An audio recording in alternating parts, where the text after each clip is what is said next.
Now I want to take you on a little trip to the city where rock came up. That San Juanero Sharkstead was a state of affairs that cultured me to be an escape felon for nearly a decade. When you live that life, sometimes your options keep you on roads that'll lead you to dark places. But before I tell my story, I want to introduce you to a few of my brothers so they could testify to where some of those roads led them. Life After Prison, Shark City Edition, East Side Story. Of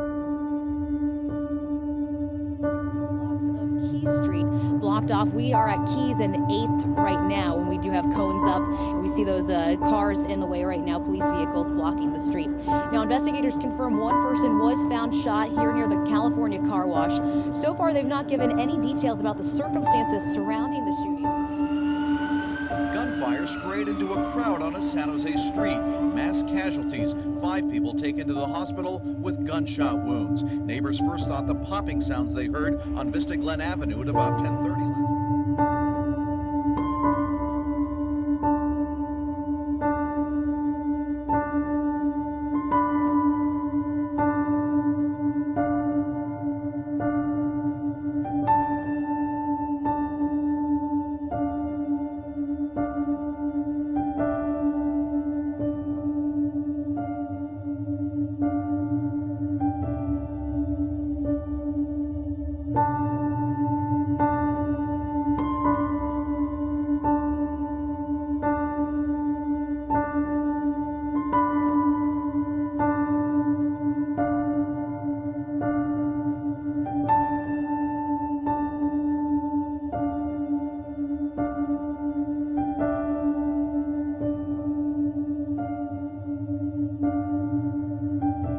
I grew up in San Jose, California, on the east side. Back in the days, my AKA was Bones, you know, and a lot of people, they knew me back then. I grew up without a father and without a mother, and it was, you know, it was kind of rough, you know. My grandma took me in, and I remember at 3 years old and going with my mom to a ranch and finding my father cheating on her. And man, this is kind of touching, you know what I mean? It hurts me till today, you know, because she was coming out with him, and my dad started beating up on my mom, and I grabbed him by the leg, and I told him, you know, to leave her alone, let go, and all I remember from my dad was he grabbed me by the face like this, and he threw me to the floor, and that was it. You know what I mean? And he didn't come back anymore. So then after that, you know, we took off with my mom and went home, and you know, I was about 5 years old, and my mom was putting us on the kitchen table to eat. And I can remember her going back and forth with my grandmother, and she was taking clothes to the garage, and I got up and I'm like, Mom, where are you going? Where are you going? She goes, I'm gonna go wash clothes, But she kept going back and forth.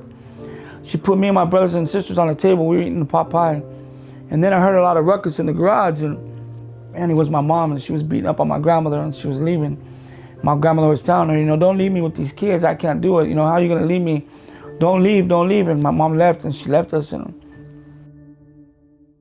I grew up surrounded by negative influences. Not to say that I have any positive influences, because there were a couple of different positive influences and role models that I had a chance to really, you know, kind of look at and could have, you know, chosen that path.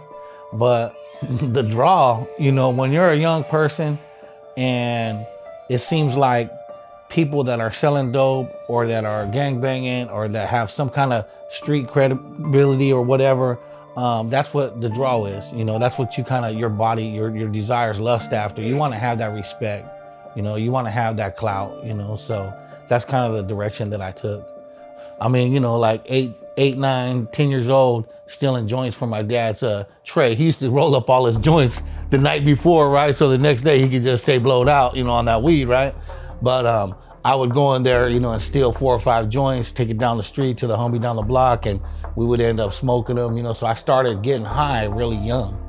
But I mean, that's, you know, that's basically how everything started. You know, different influences were there, you know. And like I said, there was a couple of good ones, but for the most part, everybody was doing that. It wasn't like there was a whole bunch of different paths to take. That was the main path, and then there was the narrow path. You know, unfortunately for me at that age, I chose the wide path. Yeah, so anyway, this is the house I grew up in right here, 1977 Ceylon Avenue. And I was here since I was a kid, bro. And you know what? Everything that we used to do up and down this block is, you know, just off the chain, bro. Had like 4 or 5, you know, different homeboys that lived on the same street. And we used to always just be doing our thing, be hanging out, selling a little bit of weed, selling a little bit of coke. You know, used to be cars up and down through here. And, you know, we weren't big time or nothing like that, but we used to go get our stuff from the homies that were bigger, you know, and bring it down, break it down, and make a little bit of money and have a little bit of fun. And that's just how we lived. I mean, I love growing up in this house because I got a lot of memories. Even though a lot of them were negative, there was a lot of great ones too. So, and it ended up, you know, going to juvenile hall when I was like 12 years old. I think I was 12, 13 when I first went to juvenile hall, and going back and forth to that, you know, getting out. And then when I got out of juvenile hall, I kind of had a different, you know, people looked at me a little bit different, or people in my neighborhood, I should say, probably all people. Because people that had a positive mindset and were doing well in life looked at me like, dang, this kid's throwing his life away. You know, but people from my neighborhood looked at me like, what's up, Tone? All right? You know what I mean? All right, homie. You know, you got a little bit of respect, a little bit of credibility. And the further I went into that, you know, the more respect and credibility that I got. And so, you know, because I guess with the way that my parents grew up, they didn't really know how to raise kids. You know, there was no handbook for them. You know, and so the way they raised me was just kind of let me do my thing while they did their thing. And so during that period, you know, I mean, there were certain things that my dad used to try to control, that my mom used to try to control. But by the time that they tried that, I was already out of control. I had a good childhood growing up, excellent family. Mom solid. Dad was a hit and run, basically into drugs, gang lifestyle, never there, abusive, always hit my mother. So I seen a lot of abuse, verbal abuse, domestic violence, a lot of gang activity. Last I could recall, I was like maybe 5, 6, had to learn how to cook at a young age. My dad was out of prison. Mom had to hold 2 jobs to provide for us, roof over our head. So basically the 2 things I learned first was how to make scrambled eggs and rice and beans in order for us to survive, be healthy, feed my brother and sister. I was the oldest. It ain't a gun, boys so for real. It ain't a gun, boys color the steel. It ain't a gun, little partner, it'll take your life. Leave your burning. Grew up in some rough areas. It's either you in or you're out. All right, we're here on the east side of there, Bahofelt. Pops Mini Market, still here. Ice cream parlor. This is where we used to come, kick it with a lot of different gangs and different people from different hoods. Kick it right here, straight on this wall. Drink, that's where all the selling drugs. Party used to go on when we used to cut school. Everybody comes straight right here. Back then, a lot of cops didn't come. Now, as soon as they see people with tattoos or whatever, they come. Right here, this is all where it happened, played out. From here, we used to run that way. We used to run this way. And then we all run down the street. So we had our little getaway plans, and this is where we did a lot of fighting used to come here. See, my uncle passed away. Some rival gang members busted his head open, and from that day forward, I made a decision, which retaliate. This is where I grew up at. This is my neighborhood. That's the house I grew up in. Man, I was 9 years old when I picked up my first incarceration in that house. Right around the corner is where I was at. And I used to run these streets. My grandmother raised us. We came from over there on Griffith Street to right here in the 70s. I grew up with the older age. My sisters were older than me, so my sister's boyfriends, you know what I mean, I try to hang around with them and stuff and get into the crowd. And you know, they were banging. And my older brother, he was doing his own thing, you know. So I watched them get into some stuff, and I started hanging around with them, and man, I'd go with the older dudes around the corner, you know what I mean? And they'd break into stores and rob, you know what I mean, rob gas stations. And I learned to do that at a young age, you know what I mean? And it was a thing to do. I thought that was love, you know what I mean? I didn't know what love was. I remember one day when I was 9 years old, and my partner had left on vacation, and my other partner came to my house, and he said, hey, the homeboys left. They said we can go in their house and watch TV. And I said, no, man, they're gone. I'm a little kid, man. This guy's like 14, 15 years old. He goes, no, they said we can go in their house. It's all right. And I said, are you sure? He said, yeah. So we went in their house, and we ended up leaving, and he got the TV in his hand. And he goes, oh, yeah, they said we can borrow it. Man, I'm not, you know what I mean? I'm like, all right, you know, whatever. Because I wasn't into breaking into houses, man. My thing was just like violence. So anyway, it was taken, and that's when I picked up my first incarceration. I was 9 years old, you know what I mean? And after that, it was just a revolving door. After that, I started getting into trouble. You know, juvenile halls, you know what I mean, YAs, the Brant Boys Ranch. You know how they say you're county born, state raised? And that's what happened to me, man. As time went on, you know, we used to joke, you know, going from juvenile hall to Boys Ranch to YA to prison. You know, we say, hey, you know what, we're just doing life on the installment plan. You know, if we didn't get a life sentence like some other homies did, you know, we were doing life on the installment plan. And as sick as a joke as that is, right, it was also a true reality to a point. Now I'm out of juvenile hall. I think I got a little bit of status, you know, I think I got, not really status, but, you know, I got a little bit of respect coming, and I feel just bigger, right? Because people are looking at me like, dang, you just did 60 days in the hall. You know, 60 days in juvenile hall, come on. You know, but I'm 13. Kids, yeah. Yeah, I'm 13. So, you know, that's a long time to be away from your family and your environment and everything, you know. But I come out, I'm like, hey, what's up? You know, and we're start to just get into deeper stuff, you know. And so drugs were kind of just a hand, you know, in hand type of thing. You know, you're running the streets, you were doing dirt. You know what? You were either selling drugs or doing drugs or both, you know. And so every one of us got high in some form or fashion. Yeah, we're right here at William C. Overfelt's, my first high school in my neighborhood, my district that I was supposed to go to. Was here like 2 months, and, you know, just wasn't feeling high school. I wanted to kick in, do my thing, sell some weed and whatever else. And so after coming here for a couple months, I just used to come on lunch and brunch, sell a couple joints and a couple nickel bags. I think that's kind of, you know, the part of started my career there too, you know. So I ended up from here to Mount Pleasant, to James Lick, and ultimately at Foothill Continuation. But you know what, praise God, I got the GED now because I didn't make it out of the 10th grade. Just talk about the first time you held Hillary. When I first came across Hillary, I was like, what the hell? First thing came to my mind. And when you have Hillary sitting on your lap and you're sitting in a car and you're just looking around waiting, it's like, I do construction. I'm in the union. Took me a while to get there. I'm a heavy machine operator. Make good money. Never thought in my life I'll ever do that. Never. Wasn't even a thought or a dream. Like I said, for some reason I had my life limited with my thoughts. But there's a saying that we do to watch out for the machinery, because machinery has no feelings. It's cold steel. You could get ran over, killed, and you wouldn't even know. Because just on the movement, it's like a piece of dirt that you run over with the tracks of an excavator or whatever. That's kind of like how Hillary is. Has no remorse, no feelings, no regrets.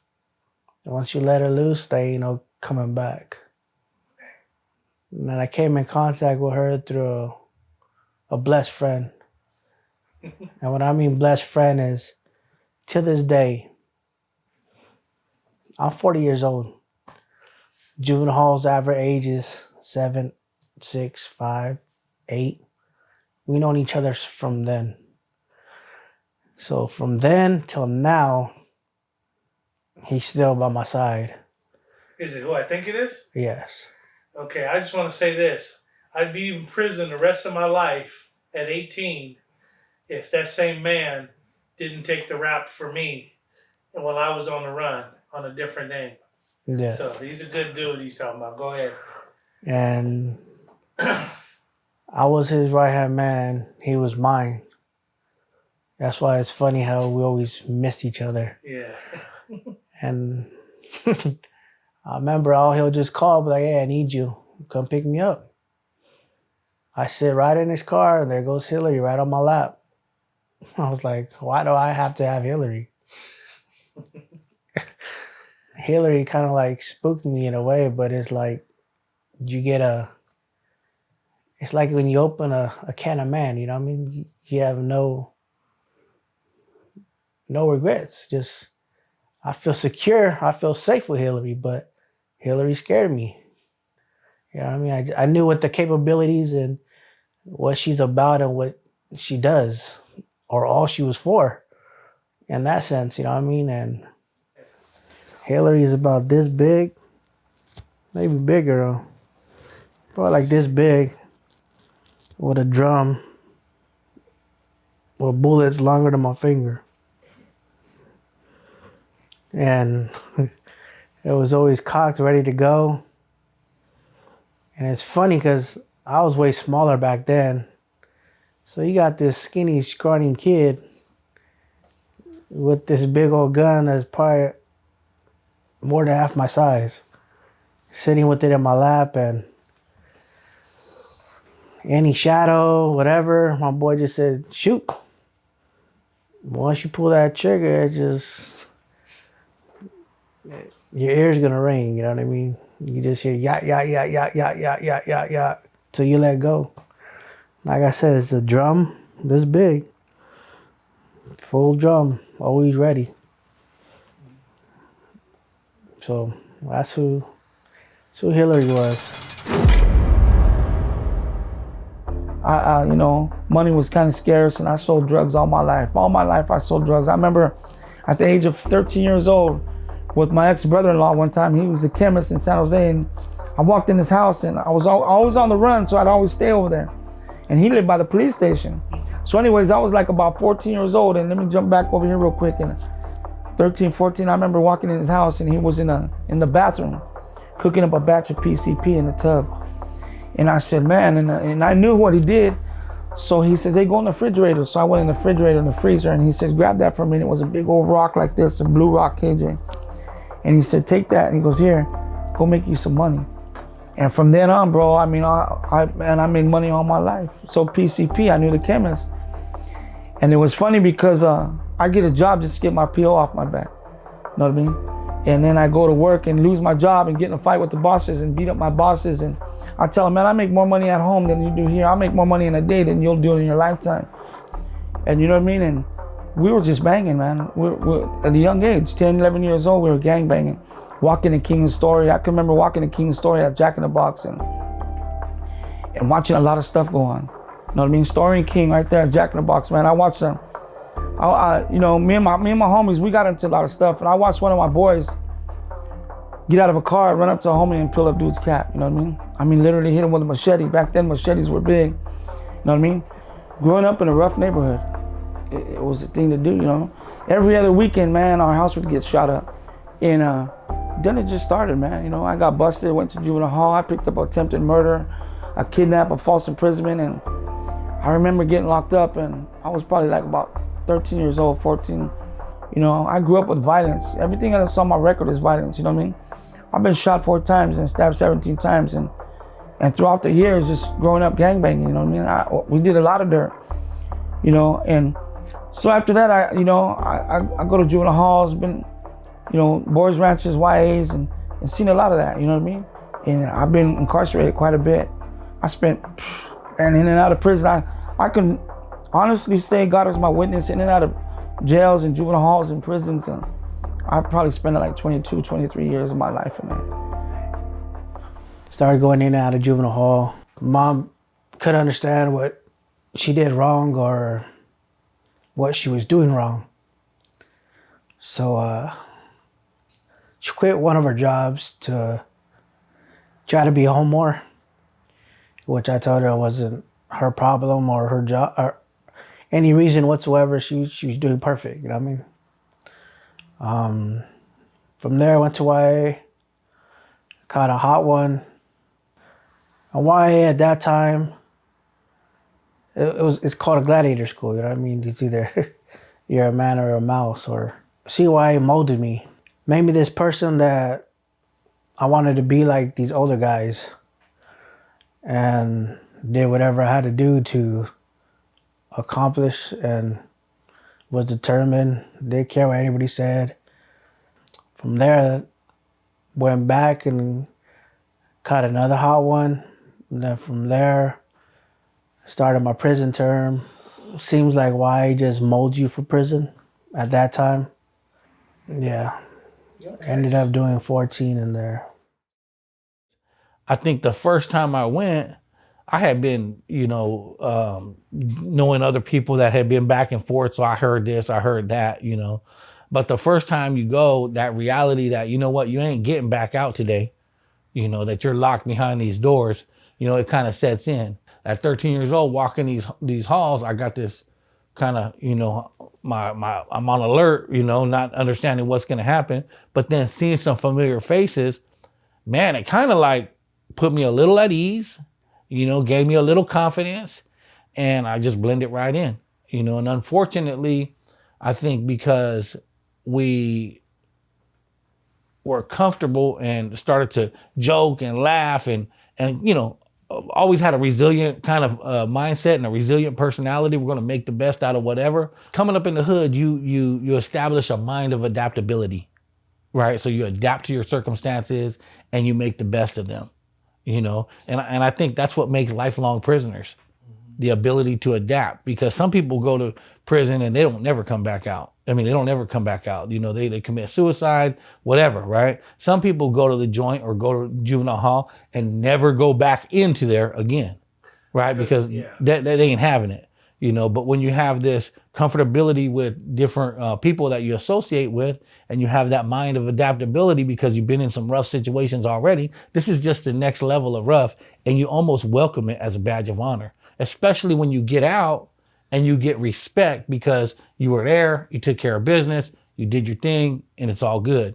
Now you have a different level of respect on the street. Learn the hard way, like I said. Why mold you? It's just a preparation for prison. Prison, you take it how you want to take it. You either educate yourself.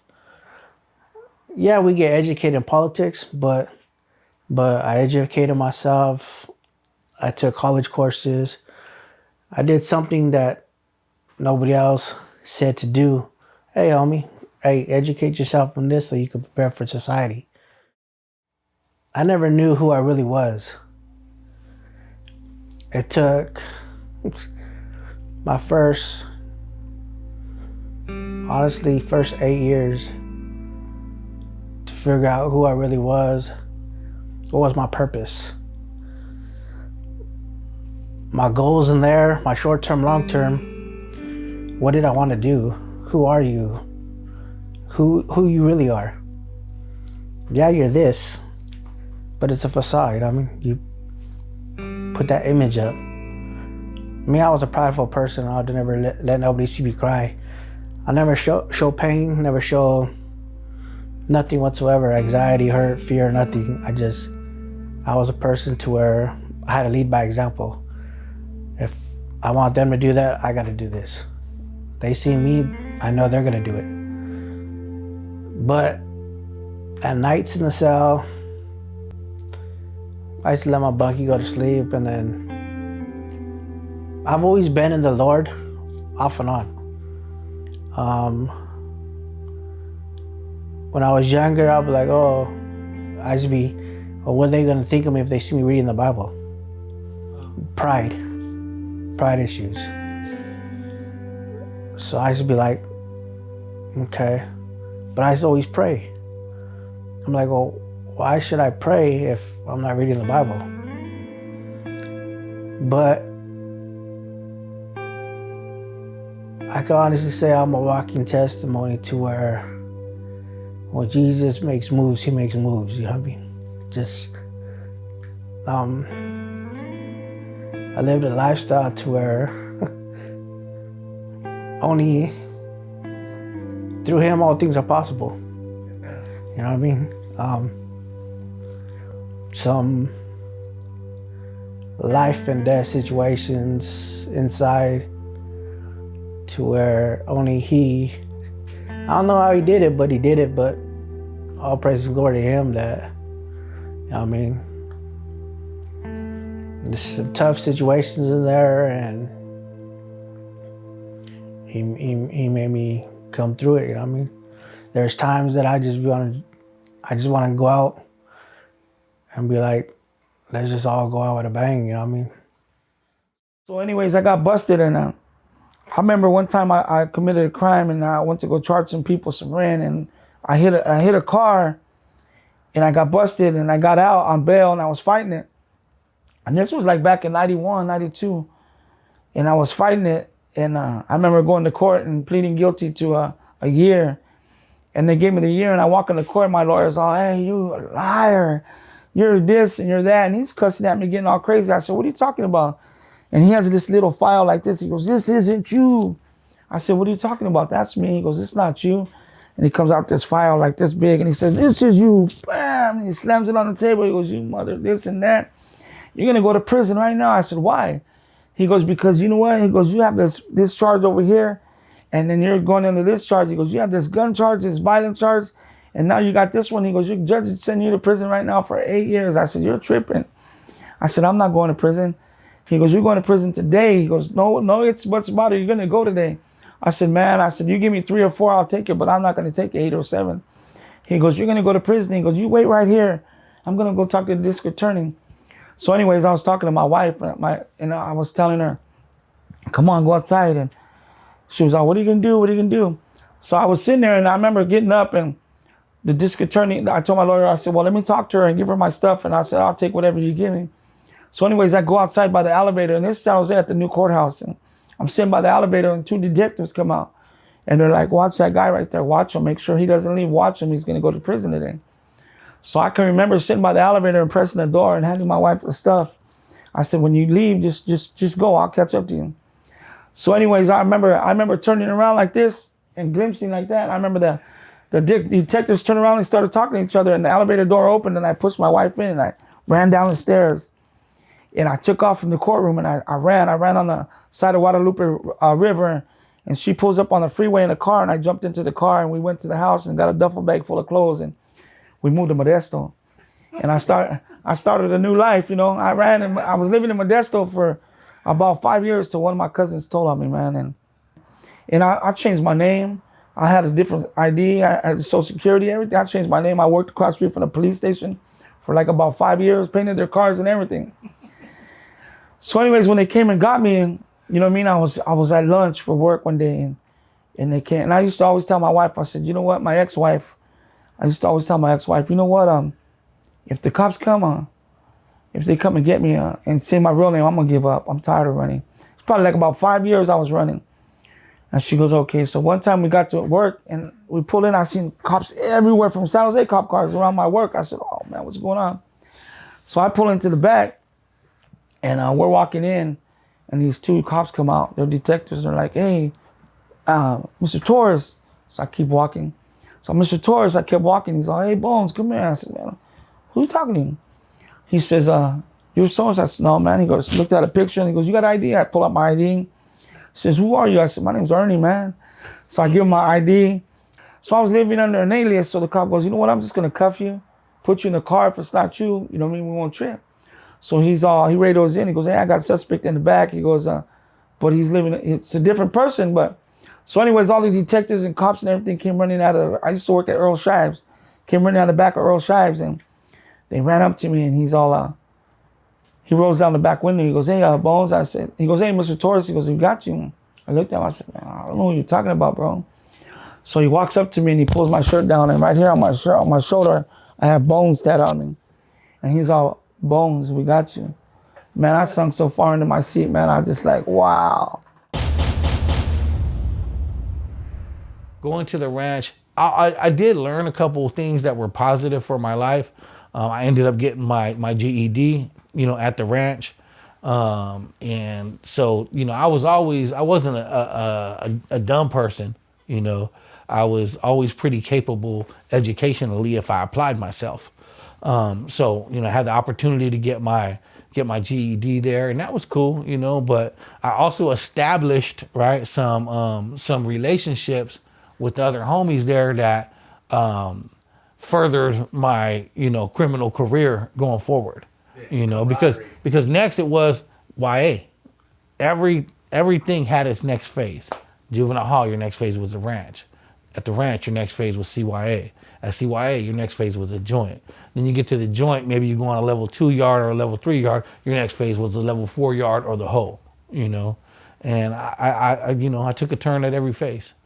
I ended up in jail, doing a SHU program. And so it's no badge of honor now as I look back. I understand that I was almost set up to do that, but I did always have a choice, and then that's what we have in life is choices, and if we are not prepared to make the right choice, then we're going to end up on the wrong path. As far as I went to CYA, it was a different animal than juvenile hall or the boys ranch, because there we started to, get instilled with certain types of discipline and certain types of, real anti-establishment mindsets, paramilitary type mindsets, because it was a battle. It was on. Juvenile hall was mostly all homies back in the day. We didn't have any opposition really, so we just basically ran amok in juvenile hall in the ranch. But when you get to YA, now you're getting put in these facilities, in these buildings with different people from all over the state, right? And now there's this different war that you are involved in and partaking in. We heard of it and we knew about it, right? And but now we're in it, and it'll jump off in YA in a minute. It's not something that takes a long time. And so there's a lot of mind games. There's a lot of different types of things that happen over there. And we also start to establish in our heart a deeper rooted hatred for our opposition. And the funny thing is, as a person who has always had that, these fools are the opposition, or these fools are the opposition in different times in our life, in the streets and what have you, and then in juvenile hall and what have you, and in the ranch and what have you, when you come in here, you start to really establish a real hatred for, one or two group segments. And it's funny because you never encountered these cats too much before, right? But yet here they are, and you are being injected with this real disdain for certain group segments. And with that, it was helpful because I had a lot of anger already. I had a lot of deep-rooted anger already.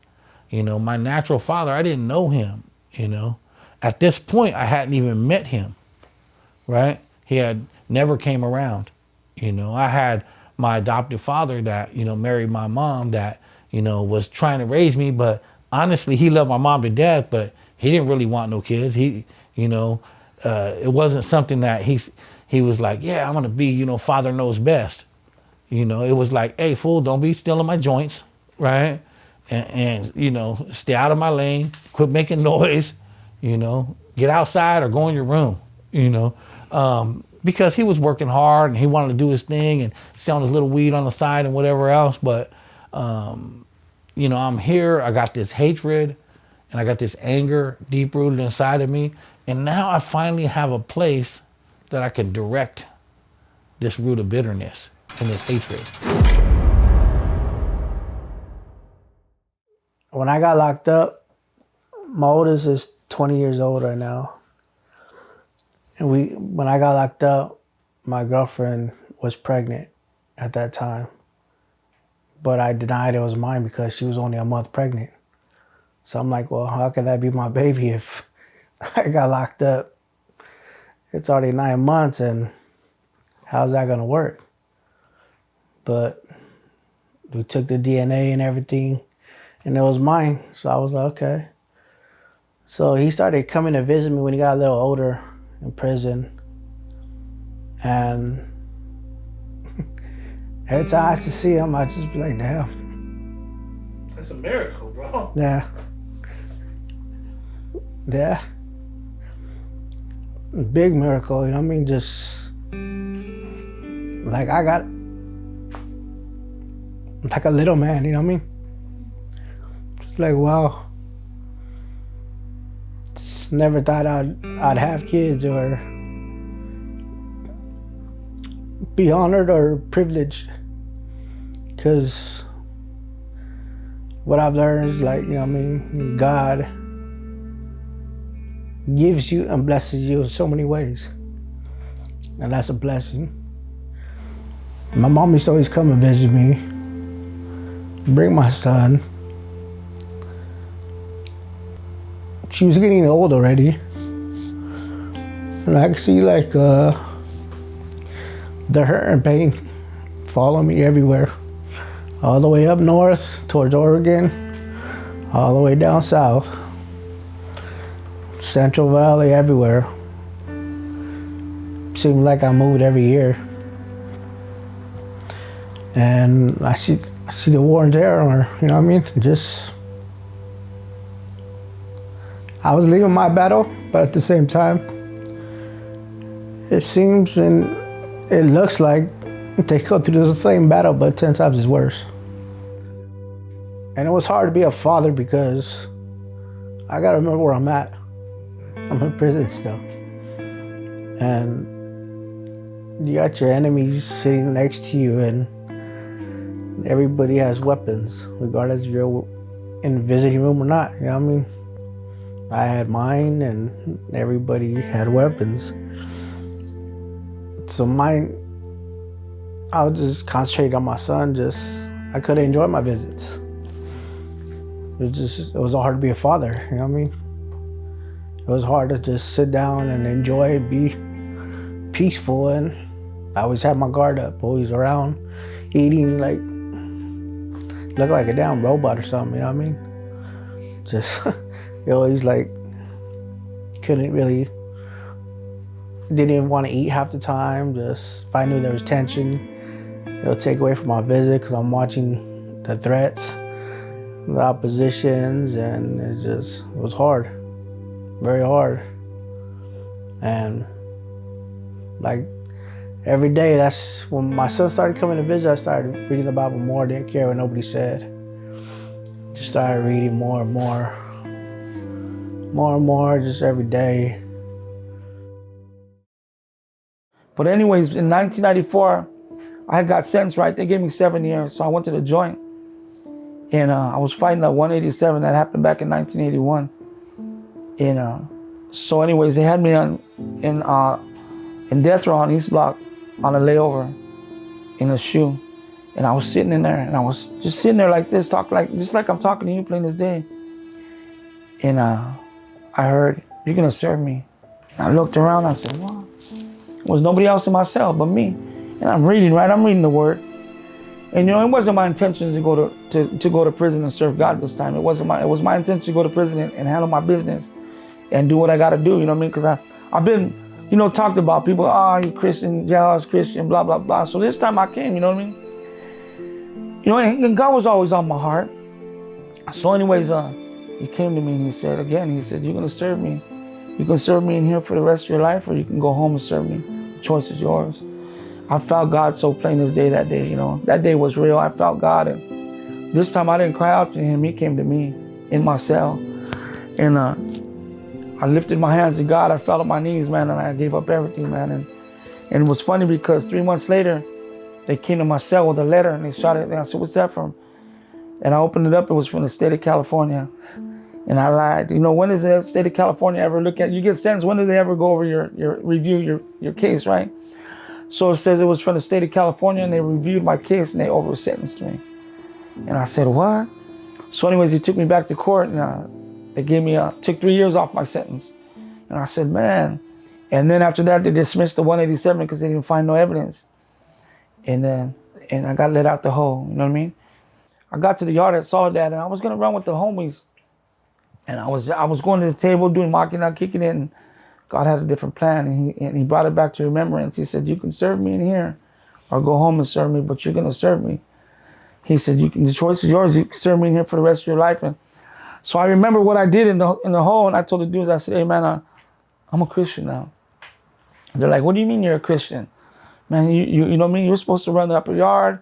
You're supposed to take care of this." I said, "No, man, I'm a Christian now." So they said, "All right, come on." So they got me, right? And there was a Christian car. It was a Christian car full of brothers over there. And they said, "That's your table over there." So they said, "Come on." So the homies got me, and they walked me to the table, and they go, "Hey, brothers." They go, "We got another brother for you." And they turned around, they looked at me, and they said, "Hey, Bones," they said, "You know what you got to do." You know what I mean? And I said, "Yeah, I know." He says, "You're going to serve these, you're going to be with these guys forever, or if you turn around and walk away," he goes, "You know what's going to happen. You're going to come back to us, or you're going to get dealt with." I said, "I know." So, you know, and I did good, you know what I mean? I did my time in peace. I did my time with God and never got bothered. And, you know, God says, if you're a righteous man serving God, he'll make your enemies at peace with you. After YA, you know, it didn't take long. I was out 30 days and I caught a robbery. You know, I got out of YA and I'm done with that. You know, 30 days later, I was robbing somebody and went to the joint for armed robbery. You know, I didn't stay in jail, right? County jail was a different animal as well. When I was fighting my case, you know, I'm looking around and I'm seeing all kinds of people that I grew up with, and some of them getting life sentences quick. So I jumped on my 5 years. You know, okay, shoot me 5 years with halftime. All right, I'll take it. You know, because they don't really offer halftime no more. But so I jumped on the 5 years. You know, got on the Grey Goose and hit the joint. And went through Vacaville back when that was still a reception center, and ended up in Solano, you know, really quick on the yard there, which I don't know if it was by design through the prison system, but I go to a yard where, you know, a lot of homeboys. So we get there, we get comfortable. You know, the threat isn't imminent, but the education is at the forefront. And when I say the education, I mean the prison education. I mean the way that we ingrain these types of mindsets into each other was there. I learned, you know, pretty much everything. All this has happened since I was young. You know, as the story goes, it was just new layers of the same mindset with different little twists. You just learn different things. And so in that, you know, it's like, it was fun certain times, and it sucked most of the time. You know, I mean, we say ain't nothing fun about being in prison, and really it's not, but we made it that way. But every time I have to visit, I pray and pray and pray. I catch myself praying longer and longer. And through my son, I look at it now, and at the time I didn't trip out on it, but I look at it now, and that was his way to communicate to me. You know what I mean? Just, he knew where my heart was. Yeah, I gave it for the cause, for the homies, for the fellas or whoever. But like I said, I was a good warrior, good soldier for the devil, and I was right here. I had put my sins, devil, everything up here, and God was always on the bottom. But every time my son used to come visit, it had an adverse effect, you know what I mean? It just, I had a pep in my step, you could say, you know what I mean? I felt a little better every time, but it took 4 years contemplating on a lot of things, you know what I mean, what I really want to do. Because people that have been in prison and in them years know you can't just do what you want to do. You can't just walk away. You can't do nothing without consequences. There's always, for whatever action you do, there's a reaction. When I got out, was the hardest days of my life. And I'll never forget them days. It's just, I didn't let nobody walk behind me. I was still militant, still prison oriented. I was antisocial, didn't talk to a lot of people. It was hard to even talk to a lot of my family. It was even hard to show love, to show feelings, to show, oh, hi, let me give you a hug, or any of that. I was just a stone cold person to where I always thought somebody was trying to get me, or always thought it was, why are you getting so close? There's a purpose why you're trying to get close. You know what I mean? But started going to church. When I got out, it took me about 4 months to finally go to my first church. Took a month to leave the house because my mom wanted me to go to the grocery store with her. I told her I don't like walking around with all them people. I'm not used to it. I used to be locked down 23-1, which is 23 hours lockdown, 1 hour yard time. And it was hard.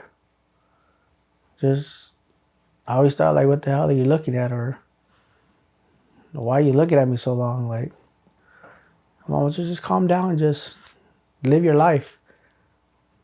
I said, but you don't understand. I lived my life, and this is what my life was. So coming out to try to adapt, it's hard. I could relate to a lot of people and understand that, and like I said, it's going to get hard before it gets better. You know what I mean? But it's up to you, the individual. What do you want to do? You know what I mean? Choose your path wisely. Choose your friends wisely, because the enemy will use even your own family, because he knows that could get you. You know what I mean? While I was off work and I lost my job, one day she came home from work, and this was in 2012, a year after I had lost my job, and I'm disabled now, no income coming in, unemployment. Disability ran out, and she came one day home from work early, and I said, "What are you doing?" And she says, "Nothing." And she sat there and she laid on the couch, and I said, "Hey, you want to go watch the game and go have a beer?" And she says, "No." You know, and I said, "Are you sure?" She goes, "Chicago's playing. Let's go watch them." She goes, "No, you go with your friends." But she had a plan already. And she had warned me plenty of times. And she got a phone call and she got up. And I said, "Where you going?" I said, "You gonna go out with your friends?" She's all, "Yeah." And she got up, and I'm like, where you going? And then she got another phone call, and she walked to the door. And anyways, I follow her out the door, and she's walking out the door, and I follow her, and I'm like, you know, she gets around the corner by the garage door, and there's two police officers there. And I'm like, whoa, hey, what's up? And I've been out since 1996. I ain't had no contact with any police officer. And the last time I got in trouble was in 92. So I'm tripping, right? So anyways, the cop tells me, he goes, "Mr. Torres, we're not here for you. We're here for her. We're going to help her get her stuff, and then she'll be on your mind." I said, "What do you mean get your stuff?" I said, "You're leaving?" She's all, "Yeah." And the cop's all, you know, "Mr. Torres, have a seat." So anyways, I go to sit down, and he goes, "You got 15 minutes to get what you're going to get. Let's go." So she went in the back room, and she just grabbed a duffel bag full of stuff, and she left, you know. I was 48 years old. And, you know, it hurt. 25 years of marriage for your wife to get up and just walk out on you really hurt. And if nothing else changed me, if nothing else broke me, that right there broke me. That was my turnaround. That's where, you know, that's where God, it's funny because God allowed drastic things in your life to happen in order for him to get a hold of you. That day that my wife left, it was October 1st, 2012. So during October 1st, 2012 to October 28th, I was running amok. Didn't care, looking for somebody to take her place. And I remember October 28th, it was the day before, it was a weekend. So it was Halloween weekend. And you know Halloween, how the women dress all skimpy and boom. So I said, man, I'm gonna go out there and find me, you know what I mean? So I remember getting to the club and buying a beer. And you know, I pop open a Corona, I take one swig, and I wasn't feeling it. It was weird. It was a weird feeling. I didn't feel it at all. So I took another drink and I looked around and I'm like, what's going on with me? So I put it down. I said, maybe it's a club. So anyways, I went to another club and I got another Corona and I took one sip and I was just looking and I'm like, man, I don't know what's wrong, but I don't need to be here. So I left and I get home. My son's all, Dad, what are you doing? It's about 9 o'clock, 10 o'clock at night. My son's all, Dad, what are you doing here? I said, son, I don't know, but I got to be in church tomorrow. I went to church the next day and I ain't left since. Know what I mean? And I've been serving God, you know, 150%. And I remember being in prison in the 90s and asking God if I get out to help me to come back and to minister the word of God to people. And now, you know, I got a 7th grade education. I remember my grandmother, they sent me from August Boger to Ocala. And I got to Ocala in 7th grade and they told my teacher told my grandmother, hey, come and get your grandson. And then they had an 8th grade diploma and he said, here, and don't ever bring him back again. And that was the last time I seen school, man. So I got a 7th grade education, but this is how good God is, you know. I did 5 years internship at my church. I did 3 years Bible college. And I did 2 years Bible college and 2 years internship, and I got my counselors. They're not counselors no more. They're called life coach. Yeah. I'm a certified life coach. I got my life coach certificate. So I've been certified to be a life coach, counselor, Christian counselor. And then I finished another 3 years internship and 3 years Bible college, and I got ordained. I'm an ordained minister. You know what I mean? And that's just through the grace of God. You know what I mean? Yeah. A lot of brothers been trying to get into Pelican Bay, and it's hard, but last month I went into Pelican Bay and I got a brown card. And a brown card for prison means that you can go in there without being supervised. You know, I can just say, hey, I want to visit and go in there and just visit. You know what I mean? Go in there and do a service. And I can walk around. You walk around the yard and everything. Going back into Pelican Bay is awesome because I get to minister to different gangs, different brothers, different yards. I go to the A yard, the B yard, that's level 4. We go to the 1 yard, that's level 1. We go to D yard, that's level 2. And it's funny because this is how God works, because I remember I told you guys that I praying that God would send me to the worst of the worst and the shot callers of all the gangs, you know what I mean? And the first place I stepped into when I went into Pelican Bay was the SHU. And when I got there, I remember ministering to one guy. He backs up and looks at me and he says, what are you doing here? And I said, came to minister. He goes, who brought you here? And I said, Jesus. He goes, he had to because ain't no civilians come back here. None. He goes, I haven't talked to somebody in 10 years. And I said, wow, man. Well, you know, earlier I was talking about my dad teaching me how to row. Yeah. That wasn't my natural father. Okay. That was my, you know, my adopted dad, or the dad who took me in was married to my mom when I was about 5 years old. And so he raised me, you know, but I met my natural father in San Quentin. I actually met him the first time in the county in the drunk tank. And I didn't know it was him, but he knew it was me. And when I was walking out and I was grabbing my clothes and I was about to go upstairs, he was like, Tone. And I was like, what?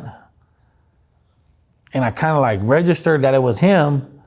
And I just said, dude, I ain't got the time for this. I went up and I just went upstairs. And so he had tried to reach out to me through different homies, through court and whatever. And, but you know, I really didn't have nothing for him. You know, I felt like, you know what? I didn't think that I had any anger. You know, I didn't think I was mad at him or any of that. I just thought that, hey, it was whatever, you know, that I wasn't really concerned with him. But I come to find out later after we were in San Quentin together, and he would try to, you know, walk with me to chow, and I'd be like, man, kick rocks, man. I'm with these brothers right here. You know, me, Night Owl Joker, you know, a couple homies, whatever. We always, you know, did our thing together. And as he continued to try to create relationship with me, I just continued to reject him, you know, because in my heart, I was angry.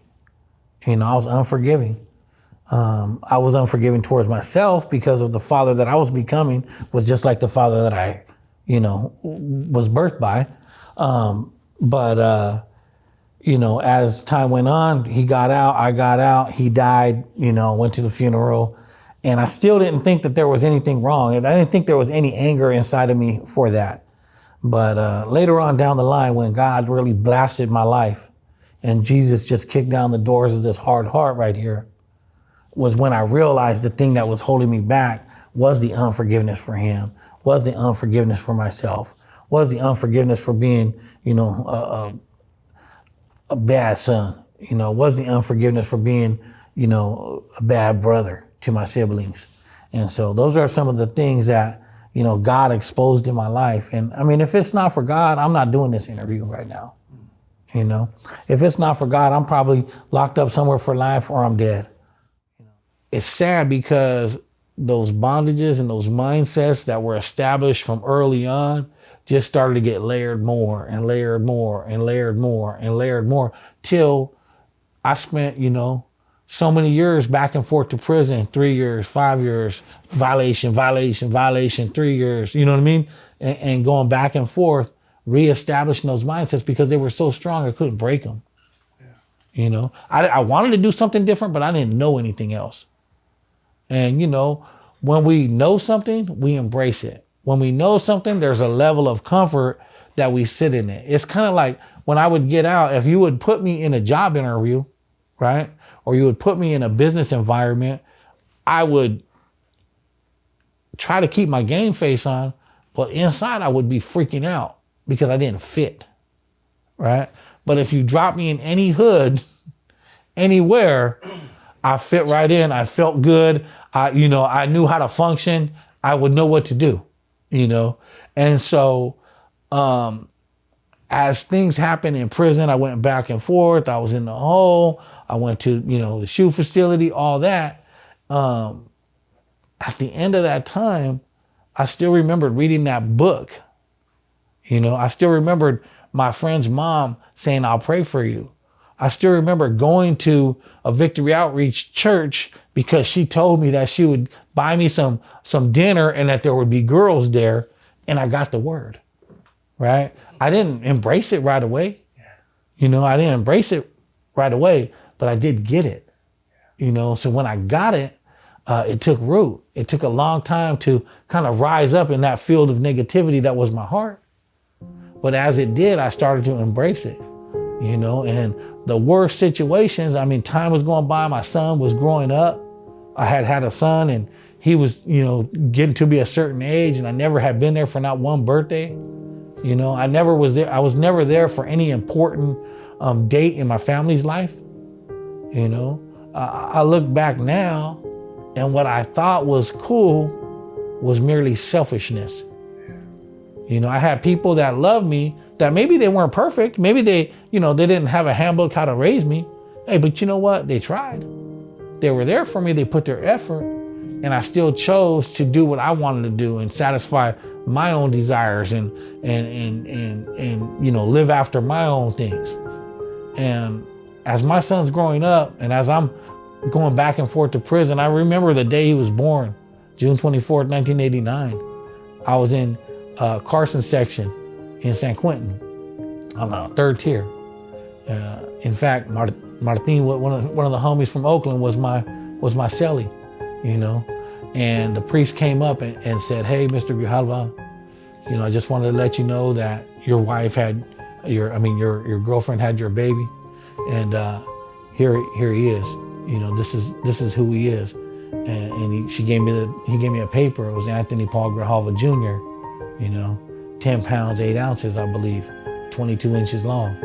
And I thought, dang, 10 pounds? I was only like a 7-pounder.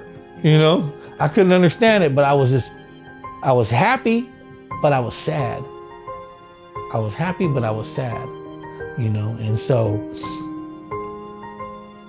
I shucked it off. Like, all right, I got some congratulations from the homie. Like I did something, being in prison while he's being born, not being there. And as the years went on and his birthday started to pass and I was never there for one of them, I started to, that disdain and that anger and that hatred that I have for the opposition, it started actually get pointed back to me. Because I started to mature and realize, hey, half these dudes that I'm after, I don't even know them. You know?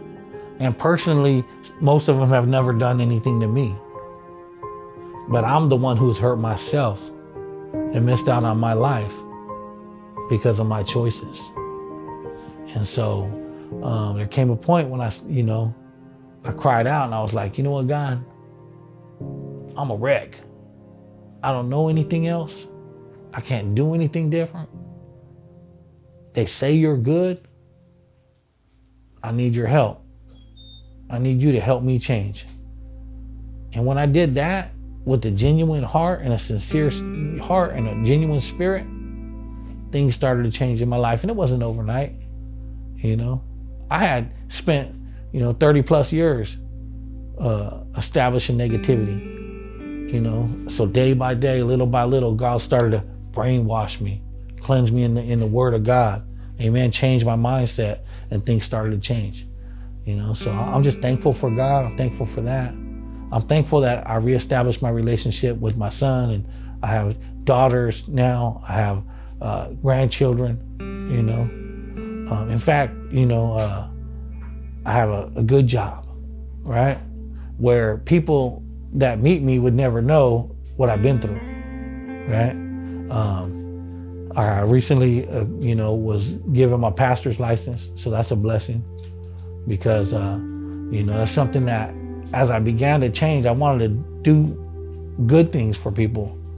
I wanted to pay back society in a sense, and impact the world in a good way. Never had the opportunity to get a job because there was background. But I always told myself I'm not gonna let that discourage me, even though the first 3 times, honestly, it did. I'm like, I'll sit and pray, but like, what's the problem? Like, I'm doing everything you want me to do. I'm doing what you're asking me. I'm doing what I feel you're telling me to do. And why is it always, no, I get denied. And then I went through a retreat. And then there was this pastor there, Pastor Ray. And then it was funny. I knew it was God because everybody's mingling, all men. It was a men's retreat.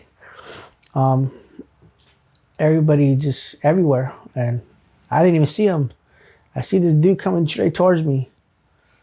And when I see someone coming straight towards me, it's like, you got a purpose and there's something's wrong, you know what I mean? So I'm looking at him, we're making eye contact because I never really had a one-on-one with him. Yeah. I should always see him. He's about to dip him. Yeah, I was like, the heck, we're at a retreat, right? And I'm like, but he just had a straight face, no features, nothing, coming straight for me. I'm like, I don't even know who this dude is. I know he's a pastor, but what's wrong? But you go back to that mentality. I mean, it's always going to be with you no matter what, but it's up to you how you apply it, how you use it. And he just comes and tells me. He put his hand on my shoulder. Like, I always remember this day, like day and night, you know what I mean? Put his hand on my shoulder. And he just said, you're meant to be here. It's destined. It's part of your destiny. He just wants me to tell you, don't give up. Keep going. And I looked at him and I told him, is that what you tell everybody? I didn't mean to tell him, but I thought it, but it came out. And I guess it was meant for it to come out. And then he's like, I do tell everybody that. But he's telling me this.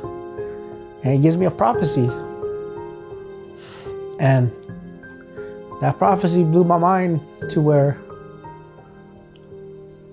he knew where I was at. Everything he was telling me.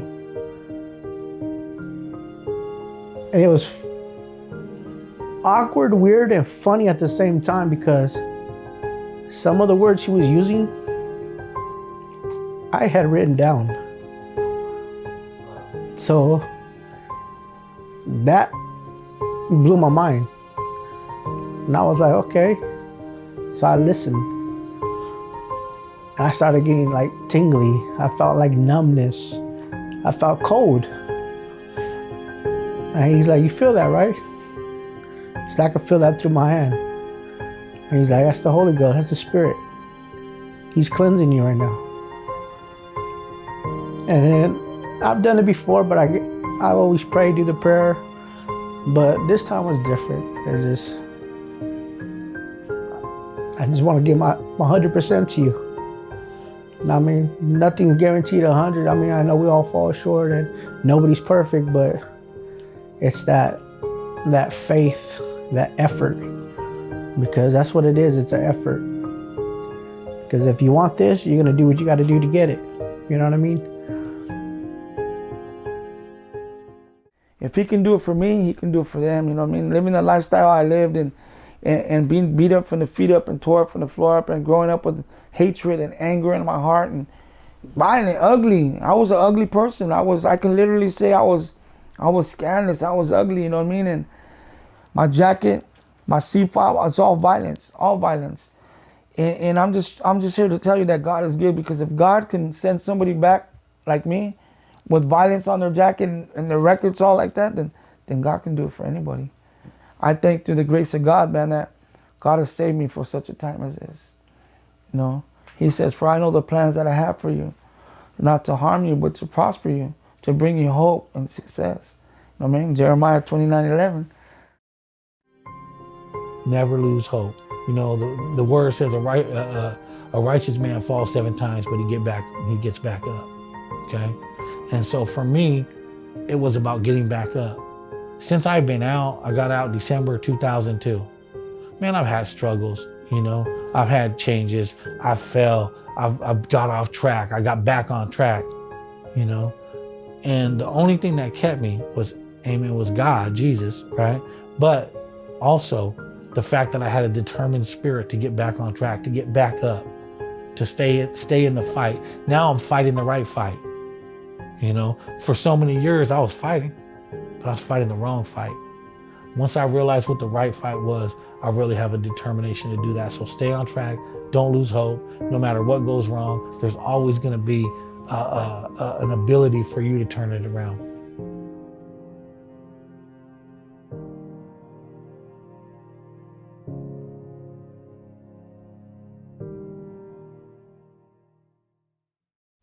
Yeah, so this brings Life After Prison to a conclusion, you know, part 1 Shark City edition. And I just want to encourage you guys to continue watching. You know, part 2 is almost done, the Central Valley edition. Also, we have coming Life After CYA, that's almost finished as well. And we have Stretching the Dollar, which is showing people how to, you know, take a beat up house, remodel it, and then you have a home at a lot less cost than what you normally would.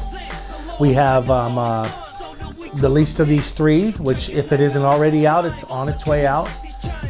Least of These 4, which is, you know, Thanksgiving feed. You know, we're going to bring some food to the people at Thanksgiving, partner with some people that we've met. And also, we're going to, you know, do like a, how would I say, like a Christmas list for the kids and explain what Christmas means to them. And then hopefully get some presents together and take those presents out to those kids. We're doing sex trafficking, but before sex trafficking, we want to cover, you know, some other issues. We're also doing redemption and recovery, which is about heroin, and we want to talk about how heroin is impacting our societies and our communities. It's rampant in the homeless community as well. And think about that. It's so cheap to use heroin that homeless people can afford to do it. That's a problem. And it's rampant. So we want to, you know, just kind of let people have more information about what's going on with this and go out there and just, you know, from the source, talk to people and figure out what's going on with this heroin problem. So I think if you continue to watch, you'll continue to be blessed. The Life After Prison series, they're moving pretty quickly. And The Least of These is already out and running, and now we're just exploring different areas. And if you have some ideas, share them with us, because you may tell us something that needs to be addressed that, you know, has a great impact in our society. So thanks, God bless, and stay tuned. For reaping in death. Sometimes I feel like I'm just hopeless and I'm wasting my breath. My spirit could be leading, but I'm entangled in sin and generational curses from where my forefathers been. The yoke of despondent.